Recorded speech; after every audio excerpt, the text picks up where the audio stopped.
Welcome to In Between the Lines, where nothing is out of bounds, as adversity is an opportunity to adjust and overcome. I'm your host, Sevon Williams, my co-host and partner and brother, Hall of Famer Joe Ham.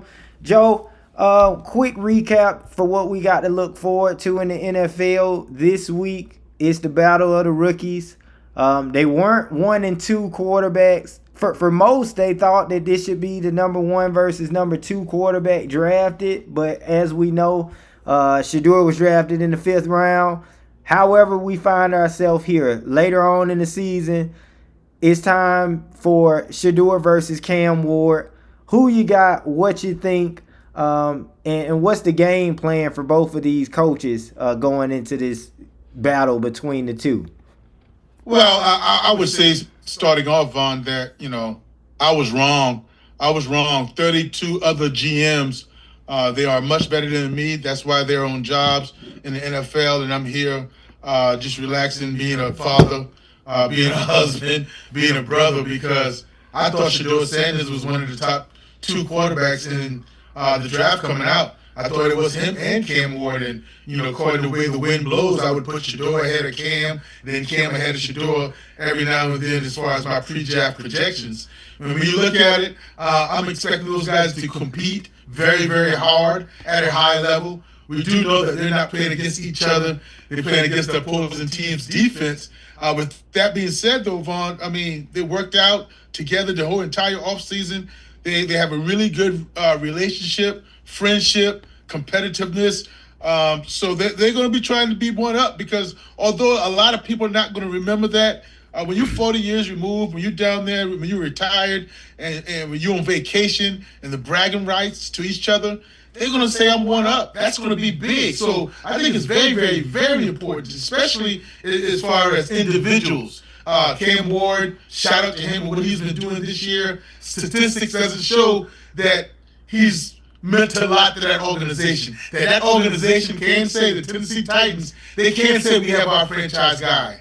Because a lot of people are going to look at on a Monday morning type of quarterback, or just a 1-11 type team, and say Cam Ward sucks. But the toughness and some throws and some leadership opportunities that he took advantage of, I really like Cam Ward. Let me ask you this, because both of them have this will be Shedeur's 3rd start, but both of them have the same amount of wins in the NFL. Cam been starting all season, and that's 1 win each. So going out of this game, somebody is gonna have 2 wins in the NFL. Who were some of the players that you felt, or other quarterbacks that was rivals to you, going into college? Who were some of the quarterbacks that you felt like, okay, maybe it's not me versus them, but I would love down the line for me to talk and say, hey, head to head, I was able to get the best of you, or vice versa, head to head, for some reason you always got the best of me. Oh, absolutely. Number one, what comes off of the head, off the top of my head, is Quincy Carter. Obviously, because he played for the Bulldogs, you want to beat those guys. Our friendship, our ties, before then, before we matched up, off season, getting together, photo shoots, calling each other and wishing each other the best. Jamie Barnett from NC State started just the amount of games I started.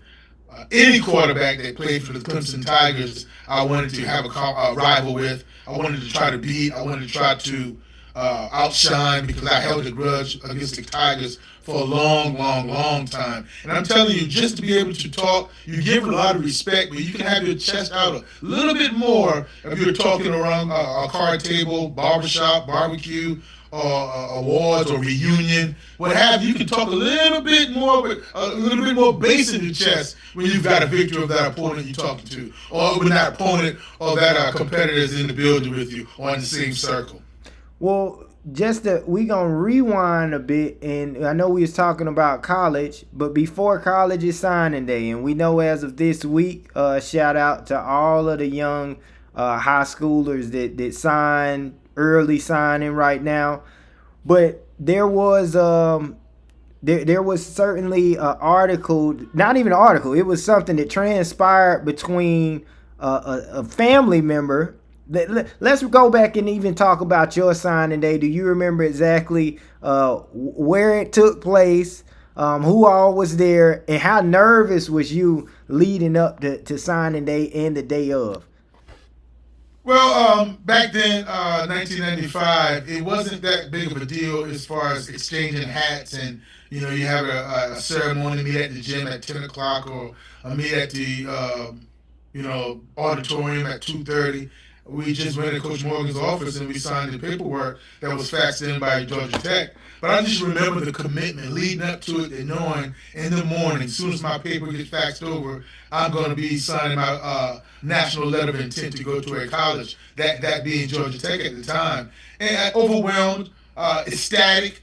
And I felt that, and looking back on it now and hearing stories and being involved in recruiting myself and listening to who makes decisions, how tough of a decision that is when you're talking about a lot of schools are recruiting guys. And it's not easy decision. It's not a decision to go to Bowling Green or maybe Marshall. No, this is a decision to go to Georgia, Alabama, Florida, Penn State, if you wanted, Ohio State, Alabama, all those things. So now there's a very, very close and tight decision that is not a blowout decision. It's not a clear cut decision. The ones that has to be thought out because everybody's going to promise you a good education. Everybody's going to promise you the opportunity to go to the NFL and how you feel, the intuition. So I credit everybody as far as who you have help making your decision, help you making your decision as a student athlete, whether it be your parent, whether it be your athletic director, your coach, mom and dad, your uncle, your aunt, whoever it is,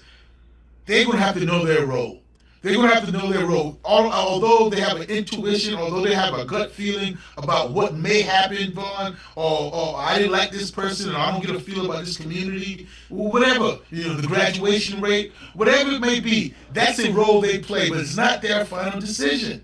It's not their final decision because that's when you get up and you hear about and you read about that the kid is miserable on campus. Why? Because they didn't really like the campus or they don't like the coaching staff. Well, they didn't take into account that they were going to be that coaching staff for a lot of time during their 4 years in college. So because you want to appease, and these days you want to appease the money handlers, getting the bag. All those things get misconstrued, and then you end up going somewhere where you don't want to be. You're going somewhere where your friend wants you to be, or your mom, or your dad, or your guardian wants you to be. Well, I'm absolutely glad that you mentioned that because we want to speak about something that's going on or that certainly just occurred in the college football rank or in high school football. This article right here, let me pull it up for us. So, great name, by the way. Legend Bay reportedly was coerced by his family member to flip from the Ohio State University to Tennessee and could seek release form from Tennessee from signing from the Volunteers. So, pretty much, in Legend Bay, again, great name. He's a four-star recruit, quarterback out of Texas high school. He's a dual threat. Had more rushing yards pretty much or more rushing touchdowns than passing touchdowns. So he's definitely a dual threat. But if you see here, it's dressed up all Ohio State stuff. So back in June, he verbally committed to Tennessee. As of November, he changed his mind. He said he wanted more player development. He was all Buckeyes. This was just last month. They set everything up with Ohio State, cupcakes, the whole nine. You see it here. Yeah. Only for, on signing day, him to say, just a couple hours later, Bay signed with Tennessee, the school he originally committed to before flipping to Ohio State in November. Since then, however, multiple reports from the national recruiting writers as well as posts from Bay's own social media accounts cast doubt whether Bay actually wants to be a Volunteer.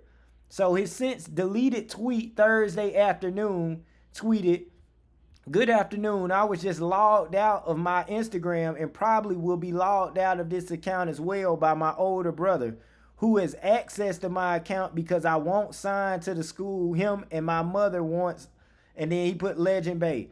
So it comes out Wow. that his mom, as well as his brother, wants him to go to Tennessee. And I've even read articles where they're saying now it may be to where his mom may have forged his signature. So apparently his mom told him she would not sign a letter of intent, being that he's not 18 years old yet. He has to have his letter of intent to be signed off by his parent, his guardian. His mom was Man.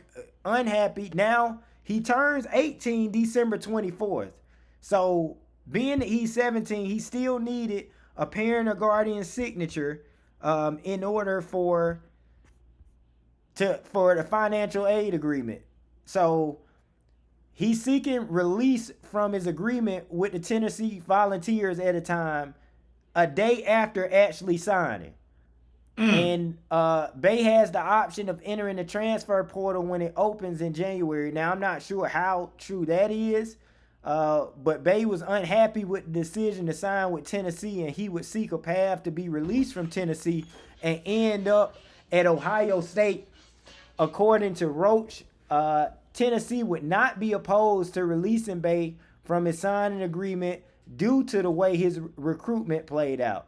It says Yes. that Bay arrived at school Wednesday ready to sign with Ohio State, but family pressure from his mother was pushing him towards Tennessee. Like I stated, he is a dual threat and would be huge, coming into the Ohio State program. It would be great to see him there. You know me being a Buckeye, I would love to see it. However, what do you have to say in regards to this story? Have you heard or seen anything like it? I remember that time where they showed, I think it was a player that ended up signing to Florida, or maybe he signed to Bama, and the mom was real upset to where she got up and stormed off. But never have we seen anything where the mom is pretty much, or a family member is pretty much blocking the letter of intent to where the athlete can't go where his heart truly desires. Well, that's where I think the buck should stop right there. If your mom or your parent or your guardian, if they're going to be upset, let them be upset. But let the child, let the young adult make sure he lives out his dreams. Yes, you be a consultant. Yes, you help out, but you don't think that this is your career. Your gut feeling is not his gut feeling, because if you force that guy to go somewhere that he doesn't want to go, he's not going to perform the way he should perform. He's not going to max out. He's going to be miserable. He's not going to get the joy of being in college. So I think Coach Heupel, Tennessee Volunteers coach, and Coach Ryan Day, they all should do the right thing if this is true. If they're reading the reports and they're understanding that the mom is doing this and the guy is not going to be happy, and first and foremost, Coach Heupel at Tennessee, you shouldn't want a guy 4-star, 5-star on your team or on your program that doesn't want to be there. Is he going to give you all he has to offer? Is he going to touch the line when y'all run suicides or gassers? Is he going to give that extra effort when you're talking about for a teammate if he doesn't want to be there? No, he's going to be an energy vampire. So I think that if they release him, don't have him use up his transfer portal. Just if Coach Heupel feels that and he goes to Coach Heupel as a young adult, I think that should be a no-brainer.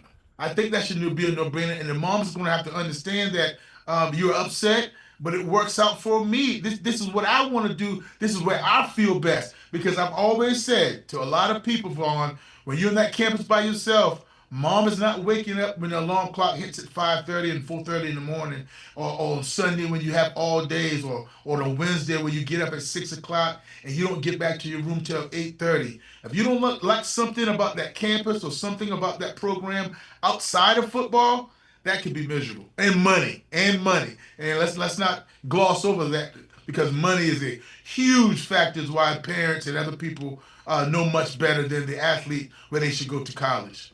There's one major thing that I want to speak on that was said, or when I was reading the article. So again, this isn't necessarily a thing where he literally, being that he's still a minor, he had to get the approval from his mom. However, it feels like there was a bit of peer pressure that took place, because as they stated, he could have waited until he turned 18. Then he don't need his mom to sign the letter of intent. But maybe it was. Well, the window closes, Vaughn. The window's open on Wednesday, December 3rd, and Mhm. it closes Friday, December 5th. If you don't do that in the early sign period, then you're going to have to wait until the first Wednesday in February.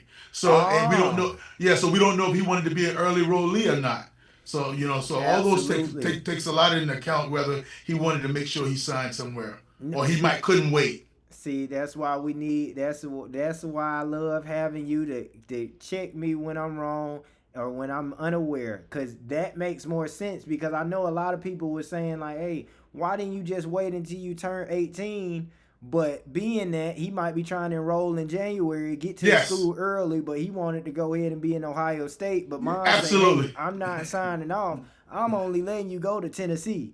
That's And right. so, And probably, and I don't know the mom, so don't quote me on this, but I think the mom was well aware of when his birthday or when he was going to turn 18 as well. That's why she said, I'm not signing it. She's making sure to let you know because when December, late December, or mid December comes, she doesn't have any say on whether he signs or not or where he goes. But when that comes, it's going to be too late. understood. And word is the mom showed up to Tennessee or Knoxville a week in advance, got all the paperwork, spoke with the staff, and yeah, she definitely was in on it. But I again, I'm not for certain, so I'm not gonna put it out there. But I'm not sure if he's adopted or not. So you never know Uh, when you have these type of situations. But the one thing I would always tell a young athlete, young man, or any young adult, it's not a rush. You can take your time. You if you feeling like you pressure into any situation, just think about it, because you don't want to get yourself in a situation and then now you going back on your word, or now you having to, because it's contracts and all types of things that's involved.